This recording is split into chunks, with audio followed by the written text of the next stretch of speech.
Hey guys, how's it going? Ches back again with another episode of the Dortmund Career Mode, and we're playing our final Champions League group game in this one.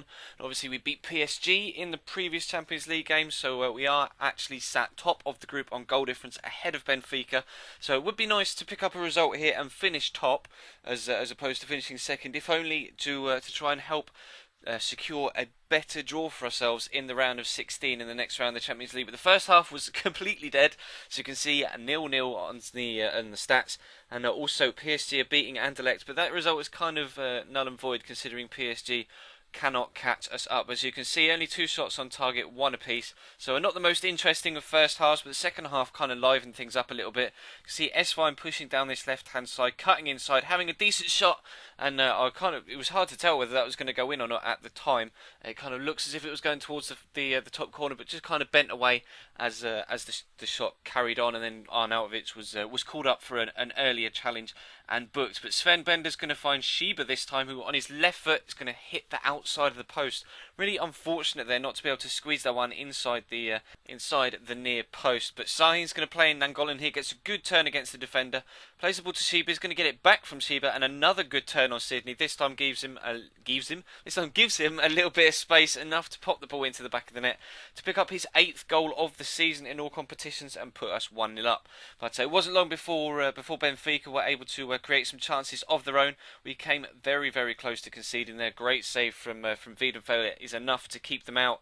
And actually, this is going to be a game changer. Arnautovic is just going to throw in a rash challenge there.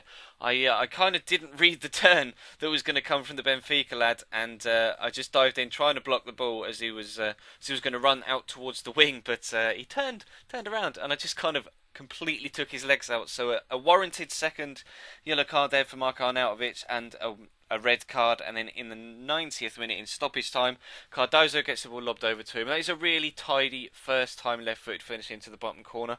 So unfortunately we aren't able to pick up a win from the Stadium of Light away from home in Benfica in Portugal, but we are able to finish top of the group. Now, one thing I noticed when I was putting the team together for the next match against Mainz is we now have a 90 rated player. Marco Reus has hit 90 overall. So you can see his stats are absolutely spectacular. Every single stat almost that you would expect for an attacking player is in the high 80s, which is absolutely wonderful. And we've been relying on him a lot recently, especially with Lewandowski's drop in form. We've been relying on Royce and Rodrigo for the goals. Now, of course, Robert Lewandowski is injured for this one, so we bring Rodrigo into the starting 11, the first team 11, to try and make the difference there, to fill the void left by Robert Lewandowski. And hopefully we can pick up a win against Mainz. They're not the best of sides, but they were actually going to get a 1-0 lead here, playing the ball through to Balut. I slide, can't quite get there, and he slots the ball inside the near post to put them 1-0 up just before half time. Balut, I believe. I don't even know how to pronounce it, to be honest. Balut. But into the second half then, and Aaron Lennon's going to pull the ball back, and fortunately the ball eventually is going to drop to Mario Götze, who's just going to smash the ball in with his left foot underneath the goalkeeper, making the taking advantage from the mistake from the defender to chest that one down rather than clear it first time, and we are back in the game. And then Marco Reus plays it into Aaron Lennon. We're just into the last 10 minutes now. Gundogan fortunate to get the rebound, but there's nothing fortunate about the finish.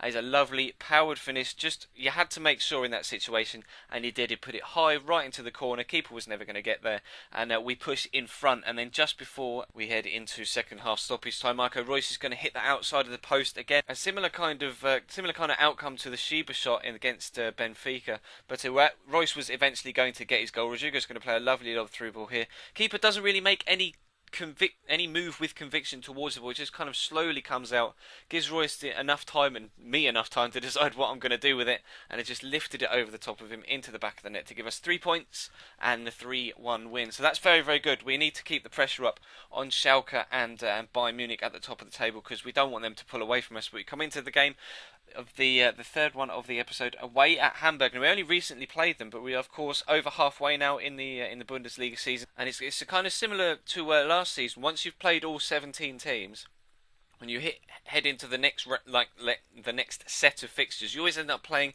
the same couple of teams that you played about a month ago in the first few games of that kind of set of 17. We play Hanover. We've got a game coming up soon against Borussia Mönchengladbach as well, who we've recently played. So it's definitely going to be a good test of where we are. See if we can improve during the January transfer window, etc. But Marco Reus here putting us, or pulling us back level rather than putting us in front after Van der Vaart.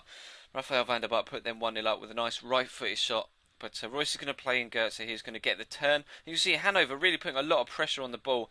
Or Hamburg rather, not Hanover, but not enough pressure on Rodrigo there as he lofts the ball into the top left-hand corner. Really nice finish actually to put us 2-1 up just before half-time and then into the second half. And this one clip kind of sums up everything that happened in the second half. They were defending for their lives and they just put in block after block after block. Piszczek's going to whip in across here. Royce can't win the header and that just kind of summed up the entire second half. But fortunately, Rodrigo was able to get that goal just before half-time and we were able to hold on for a 2-1 win. And those points will be vital considering Bayern Munich have dropped even more points. You'll be able to see on screen they've now drawn 4. So they went 9 from 9 and have recently won 9, drawn 9 and lost 2. So they're in dodgy form. Schalke seem to be the form team at the minute, racing themselves up to being joint on Bayern Munich on goal difference.